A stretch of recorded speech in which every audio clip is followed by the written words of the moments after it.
正大消息来看，前总统陈水扁伫个面册来打出着伊甲时代力量团队做伙翕相的这个相片，而且来赞赏时代力量立委的不分区至少会摕到3席，甚至会来推出着家己的总统候选人。外界就猜测这个人选是毋是就是黄国昌咧？时代力量的党主席徐永明是出面来澄清讲，伊是负责甲黄国昌送入去立法院，毋是凯达格兰大道。这嘛哪像来表明讲，时代力量不分区立委的名单可能有黄国昌。时代力量旗开得胜。时代力量主席徐永明大声咧喊口号，要搁伫室内的大旗爱真细致，甲民进党讲合作，嘛是大胆提名，小心回应。我们基本上的态度在宜兰是不会缺席。我有点一头热啊，跟民党朋友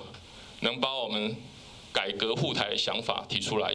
像区域立委甲民进党协调无顺，连要找第三势力合作，嘛互社民党的议员苗博雅批评，加在见到前总统陈水扁了后，才有恢复信心。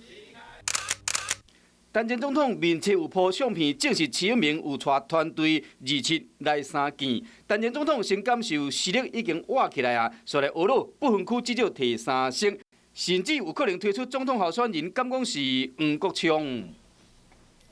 国昌这样优秀的人才，把他送到立法院，是我当党主席的责任啊。不过是立法院哈，不是凯达格兰大道哈。除了黄国昌以外，已经退党的林统佐甲洪志阳、徐永明，嘛要将因当作是朋友来收听，甲其他政党抛开过去的小恩小怨，继续为明年的选战来打拼，天开双手要交朋友。